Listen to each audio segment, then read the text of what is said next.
ये नहीं है कि सिर्फ हम सड़क पे आंदोलन कर रहे हैं, हम कानूनी लड़ाई जीतने के लिए भी कार्रवाई कर चुके हैं। हमने कंटेम्प्ट का नोटिस इशू कर दिया है इलेक्शन कमीशन ऑफ इंडिया के खिलाफ भी, और हरियाणा के हर एक डिस्ट्रिक्ट इलेक्शन ऑफिसर के खिलाफ भी, हर डिस्ट्रिक्ट के ये हमने कंटेम्प्ट का नोटिस इशू कर दिया है। और हम जल्दी कंटेम्प्ट की पिटीशन भी डालने वाले हैं पंजाब हरियाणा हाईकोर्ट में। उनको वीडियोग्राफी देनी पड़ेगी। एक बार वीडियोग्राफी हमारे पास आ गई, मुझे कुछ नहीं करना पड़ेगा, फिर मैं आपको गारंटी दे रहा हूँ। मैं सिर्फ दिखाऊंगा, जनता खुद इलेक्शन कमीशन के अधिकारियों का, जनता खुद बिहार की अब तो खुद इलाज करेगी कि इतनी बड़ी चोरी और डकैती तुम लोग कर रहे हो। हमारे पुराने साथी, नए साथी, बिछड़े साथी सब वेलकम हैं। निकालो अपने दिल से जो लेथार्जी आ गई है, डर आ गया कुछ लोगों के मन में, या कुछ लोगों के मन में लालच भी आ गया। किसी को कुछ नहीं मिलेगा, सब कुछ दूर करो, आलस दूर करो, डर दूर करो, लालच दूर करो और आओ। हम लोग तो पीछे कार्यकर्ताओं की तरह खड़े रहेंगे, लेकिन आए तो सही। जो हमारे दूसरे जो प्रिय साथी हैं जिनकी तरफ आप इशारा कर रहे हो, आएँ, वही लीड करें। मैं पीछे हो जाऊंगा पहले की तरह, मुझे कोई वो नहीं है। तो मुझे तो मजबूरी में प्रेस की लाइमलाइट में आना पड़ रहा है। मेरी बिल्कुल भी इच्छा और मैं कंफर्टेबल नहीं होता हूँ, ये मजबूरी में मुझे सामने आना पड़ता है। मैं फिर दोहरा रहा हूँ, हमारे सभी साथी नए पुराने और पॉलिटिकल पार्टी के लीडर्स आएँ और लीड करें। महमूद प्राचा मिशन सेव कॉन्स्टिट्यूशन के अपने सारे कार्यकर्ताओं के साथ आके सबसे पीछे खड़े होंगे, क्योंकि इनको पता है जनता कितनी में नाराज़ हो जाए, हम चुनाव ये जो चोरी के वोट है ना, उनके माध्यम से जीतेंगे। पेपर बैलेट से जब तक चुनाव नहीं हो रहे, ये 20% एक्स्ट्रा वोट चुरा कर इलेक्शन जीतेंगे, धांधली करके इलेक्शन जीतेंगे, ये बात इन्हें 100% पता है।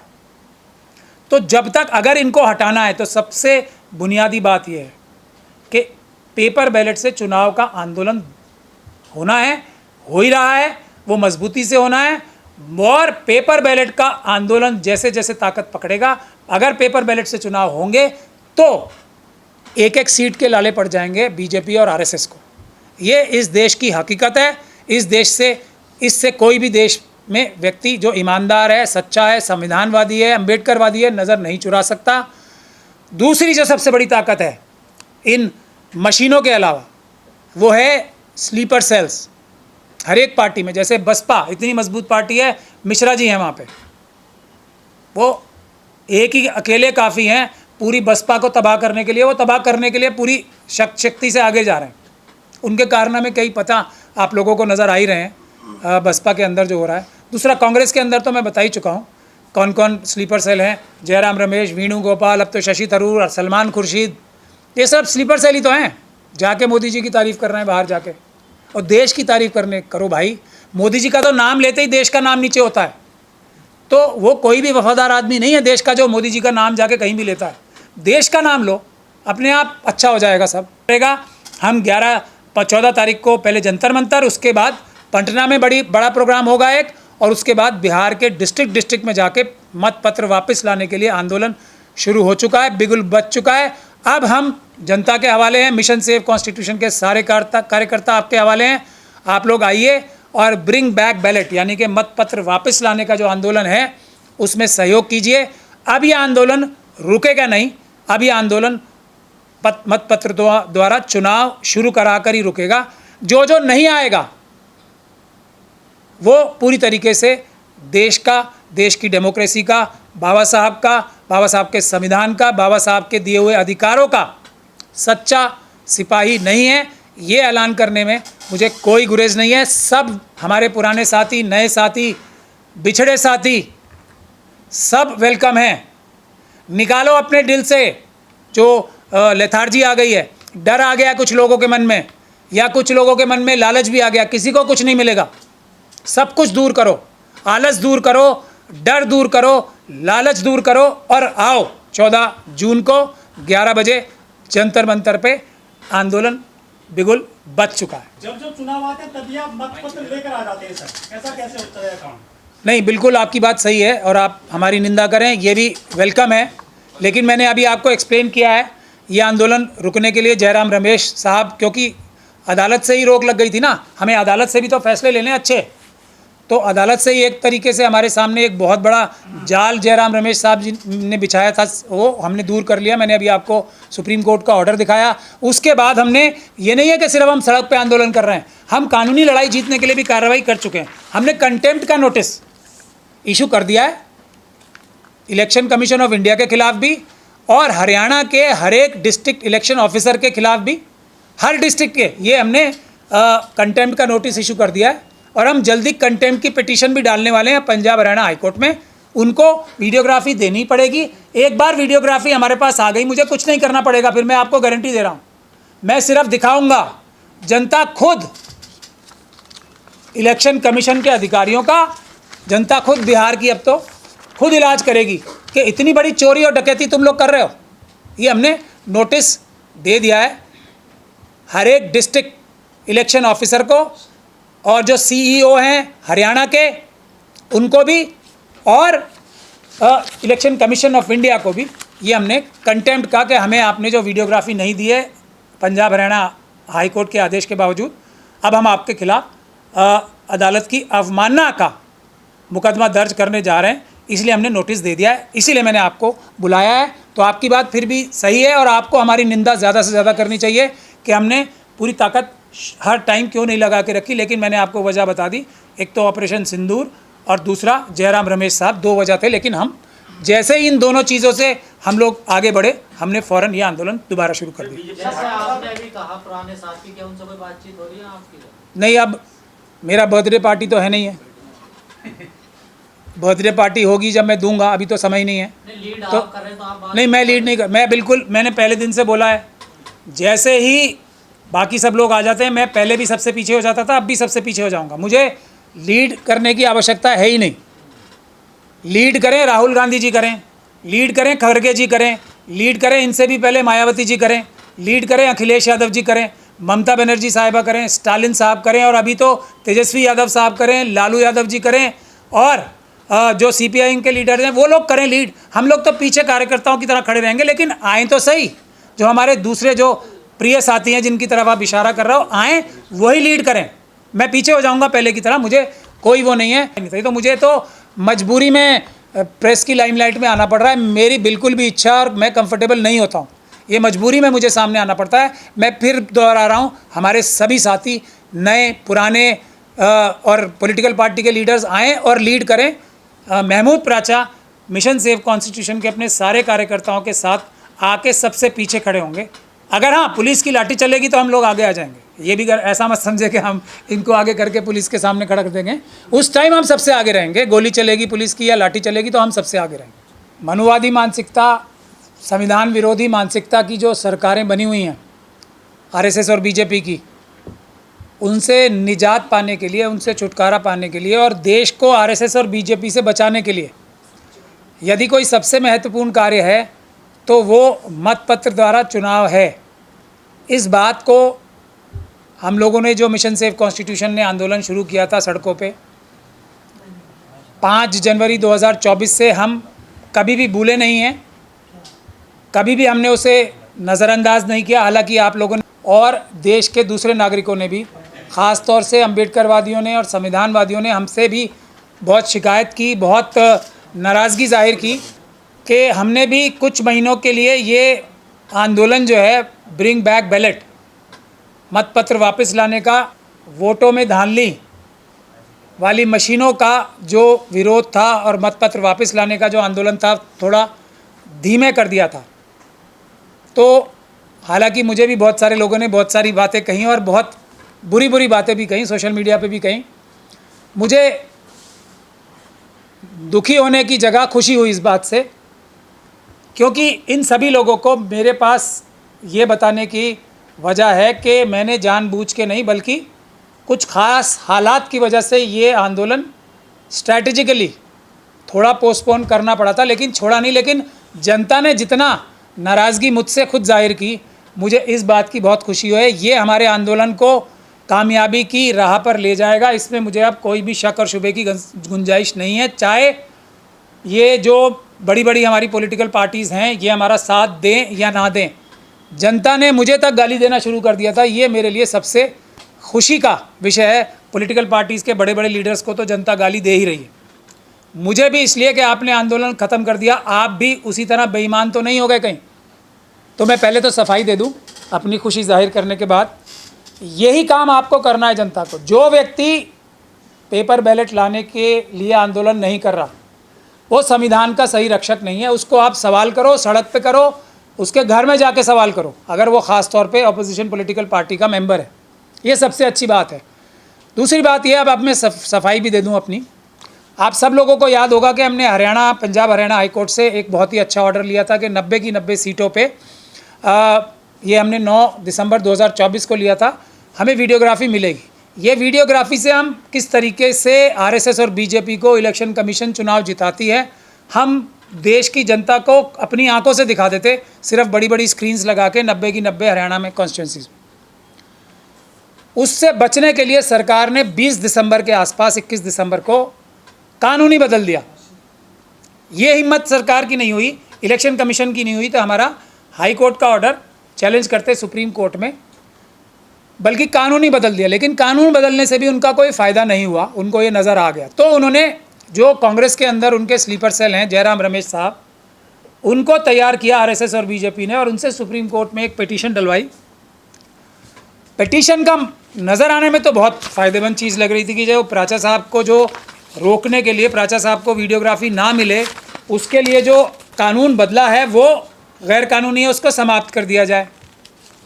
परंतु असली मकसद जो मुझे पता था और मैं मना कर रहा था, कोई सुप्रीम कोर्ट ना जाए, जो गद्दार होगा वही सुप्रीम कोर्ट जाएगा, जो बेईमान होगा वही सुप्रीम कोर्ट जाएगा इस कानून को ख़त्म कराने के लिए, आरएसएस का जो एजेंट होगा वही जाएगा। उसके बावजूद भी जयराम रमेश साहब ने पीआईएल लगा दी, और उसके बाद इलेक्शन कमीशन ने हर एक हाई कोर्ट में जहाँ जहाँ हमने videography CCTV footage form 17C लेने की दरखास्त लगाई थी, वहाँ पे एक ही रीज़न बता के तारीख लेनी शुरू की कि जयराम रमेश साहब ने सुप्रीम कोर्ट में पिटीशन डाल रखी है, हमें हर हाई कोर्ट को सुप्रीम कोर्ट का इंतज़ार करना चाहिए जब तक वो फैसला ना करे। अब वो फैसला तो 5 साल 10 साल बाद जाके जब भी होगा। तो हमारे काम में बहुत बड़ा रोड़ा जयराम रमेश साहब ने, जो स्लीपर सेल हैं आरएसएस के, कांग्रेस के अंदर अटका दिया था। उस स्लीपर सेल के, आरएसएस के स्लीपर सेल के जाल से हम लोग आज़ाद हुए 17 अप्रैल 2024 को, जब हमने सुप्रीम कोर्ट से, बावजूद इसके कि इतने बड़े बड़े वकील जयराम रमेश साहब के लिए पेश हुए थे, हमने उससे अपने गले में जो फंदा लगा था इस आंदोलन के, उससे 17 अप्रैल को निजात हासिल कर ली, जब सुप्रीम कोर्ट से हमने ये आदेश ले लिया कि जयराम रमेश साहब की इस पिटीशन, इतने सारे वकील हमारे खिलाफ पेश हुए थे, देख लीजिए, सुप्रीम कोर्ट में केस चलता रहेगा, लेकिन हमारे केस भी नीचे चलते रहेंगे, और सुप्रीम कोर्ट की इस केस की कोई भी संज्ञान नहीं लेगा हाई कोर्ट, और हमारे केस पे को हमारे गुण दोष के आधार पे हाई कोर्ट में फैसले होंगे। तो हम उससे आज़ाद हुए। तो हमने आंदोलन शुरू करने के लिए फैसला कर लिया, और हमने ऐलान भी करने वाले थे, तभी 22 अप्रैल आ गई। पहलगाम में, कश्मीर में आतंकवादी हमला हो गया, और आरएसएस की सरकार ने, बीजेपी की सरकार ने देश की तरफ से युद्ध की घोषणा कर दी।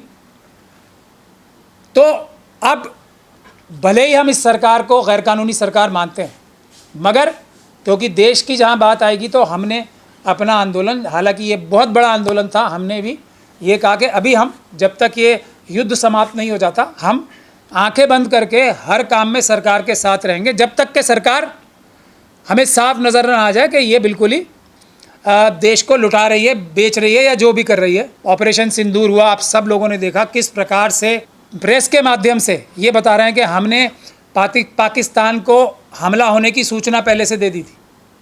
क्या कहूँ मैं, गद्दार ना कहूँ तो उसे, मुखबिर ना कहूँ तो क्या कहूँ। तो मजबूरी में मुझे ये कहना ही पड़ रहा है कि जो मुखबिरी पाकिस्तान को की थी, के बावजूद भी सेना ने आतंकवाद को ख़त्म करने के लिए बिल्कुल आखिरी, जब वो कगार पर थे, तो ट्रंप साहब के कहने से, और ट्रंप का साहब को कहा क्यों था, क्या वजह थी, मोदी जी के, जो सुब्रमण्यम स्वामी साहब कहते हैं ट्रंप साहब से और चाइना से मोदी जी डरते हैं, वो अडानी की खातिर, अडानी का डरावा दिखा के, कोई ट्रेड का नहीं होगा डरावा, मुझे ऐसा नहीं लगता। बेसिक वजह जो ट्रंप साहब नहीं बता रहे हैं, वो अडानी को जेल भेजने की धमकी देके मोदी जी से हमारी फ़ौज को जीत के मुंह से वापस बुला लिया, बिल्कुल कगार पे जीत से। उसके बाद पूरी दुनिया में भारत का जो स्टेचर था, आरएसएस, बहुत सारे लोग ये कह रहे हैं कि ये लोग बेवकूफ़ी में ऐसा हुआ है, इनके बस की नहीं है या ये कैपेबल नहीं है। मेरा ये इल्ज़ाम है, ये लोग चाइना और पाकिस्तान से मिले हुए हैं। भारत देश की ताकत कभी भी इतनी कम नहीं हो सकती कि पाकिस्तान जैसा देश भारत के ऊपर कूटनीतिक विक्ट्री हासिल कर ले, और उससे भी बड़ी बात कि राजनीतिक सफलता आ जाए उसके पास। मतलब विदेशों में भारत के तो सभी मित्र थे ना, मोदी जी के सारे कारनामों के बावजूद भी भारत के सभी मित्र थे। इन्होंने जाके क्या ऐसा किया है कि भारत के साथ कोई भी खड़ा नहीं हुआ? ये इन्वेस्टिगेशन का विषय है। इनको बेवकूफ़ बता के हम इन्हें क्लीन चिट नहीं दे सकते, बिल्कुल नहीं दे सकते। महत्वपूर्ण विषय यह है कि इन्होंने क्या सौदा किया है देश का जाके कि आज भारत के साथ कोई देश खड़ा नहीं है। और बाहर जाके भी शशि थरूर साहब हो, सलमान खुर्शीद साहब हो, मोदी जी की जय जयकार करने में लगे हुए हैं। जो चीज़ हो ही नहीं सकती, मोदी जी की जय जयकार हो ही नहीं सकती, क्योंकि वो मुंह खोलते हैं और उनका पता लग जाता है कि इनके पास कुछ नहीं है। ये सब ने देखा है। तो मैं अपने मुद्दे पे वापस आता हूँ। ये सब होने के बाद, उसके बाद आपने बीजेपी के विभिन्न नेताओं को देखा कि ये युद्ध के समय भी हाईवे पे क्या क्या करते पकड़े जा रहे थे। युद्ध के समय में भी ये अपने बीजेपी के बड़े बड़े जो दफ्तर करोड़ों रुपए के बने हैं, क्या क्या करते पकड़े जा रहे थे। और उसके अलावा देश में चाइना और पाकिस्तान का जो एजेंडा है, हिंदू मुस्लिम करो, और तो उन्हें पता है किसी जगह जीत नहीं सकते वो। भारत की सेना को भले ही संसाधन हो या ना हो, वो फिर भी जीत जाएगी। भारत के लोग और भारत का संविधान इतना मजबूत है, इतने ताकतवर हैं कि हम पे सब मुसीबतें आ जाए तब भी हम झेल के भी जीत जाएंगे। मोदी जी जैसे प्रधानमंत्री हो जाएं तब भी हम नहीं हार सकते। मतलब इससे ज़्यादा दुख की बात और इससे ज़्यादा मुसीबत की बात देश में कोई नहीं हो सकती कि मोदी जी जैसे प्रधानमंत्री पिछले 11 साल से हैं, फिर भी देश कमज़ोर नहीं होके दे रहा। तो ये चाइना और पाकिस्तान को पता है देश कमज़ोर एक ही तरीके से होगा, वो है जो पहलगाम में आतंकवादियों ने बोला था हिंदू मुसलमान करो, वही काम आरएसएस और बीजेपी कर रही थी। चाहे वो हमारे सेना के जो जवान हैं उनके बारे में बोला हो, जो मध्य प्रदेश हाईकोर्ट को संज्ञान लेना पड़ा, या दूसरी बहुत सारी चीज़ें जो भी हो। तो ये सब जो मुसीबतें आ रही हैं, इनका हल क्या है? देखिए, विपक्ष की पार्टीज तो ऐसी हैं, क्या बोलूँ मैं उनके बारे में, स्लीपर सेल्स हर जगह घुसे हुए हैं। मोदी जी का इस्तीफ़ा मांगते भी लोगों को शर्म आ रही है। मेरा ये साफ तौर पे कहना है, इस वक्त जो व्यक्ति, कोई भी व्यक्ति जो आरएसएस और बीजेपी की निंदा नहीं करता, वो पूरी तरीके से देशभक्त नहीं है। इतने हालात अब आ चुके हैं, वो पूरी तरीके से देशभक्त नहीं है। ख़ास तौर पे वो लोग जो पढ़े लिखे लोग अपने आप को कहते हैं, ये बिल्कुल साफ बात है।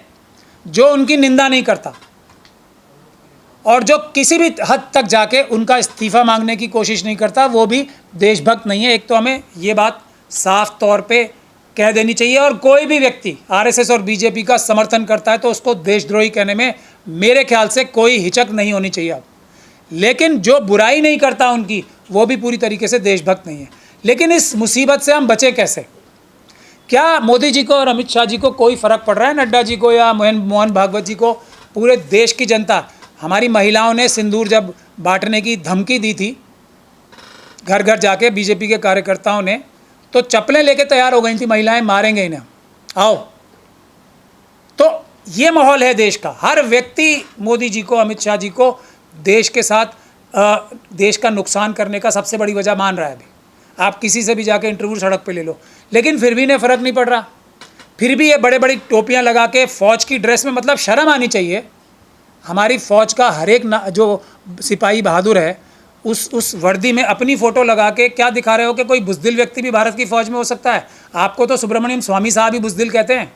एक बुज़दिल व्यक्ति, जिसको बुज़दिल उसकी पार्टी के बहुत बड़े नेता कहते हैं, वो अपनी फ़ोटो लगा के ये बता रहा है कि भारत की फ़ौज बुज़दिल भी हो सकती है। मतलब इससे बड़ा देशद्रोह क्या होगा? मोदी जी मतलब बुज़दिली, मतलब किसी भी एक सैनिक की, किसी शहीद की, अब्दुल हमीद की फ़ोटो लगाते तो अच्छी बात होती ना। अभी जो शहीद हुए हैं हमारे फ़ौजी, अभी उनके किसी की फ़ोटो लगाते। मोदी जी का मतलब तो बुज़दिली है ना, नाकामी है, नाकारापन है। जो समझदार नहीं होता वो है शक्ल ये तो उसकी शक्ल लगा के देश की सेना की गरिमा कम करने के काम कर रहे हैं। बड़े बड़े, बिहार में तो खैर फेल हो गया, वरना लोगों को पता नहीं किस तरीके से लाते हैं किराए पे या जैसे भी, जैसे एयर जहाज़ भर भर के मोदी जी की जय हो रही थी पूरी दुनिया में, और अब निकला क्या, उसका नतीजा सिफर। तो ये जो रोड शो कर रहे हैं बेशर्मी के साथ, हर जगह फेल होने के बाद, फौज को जीत से रोकने के बाद, तो ये बेशर्मी क्यों कर पा रहे हैं?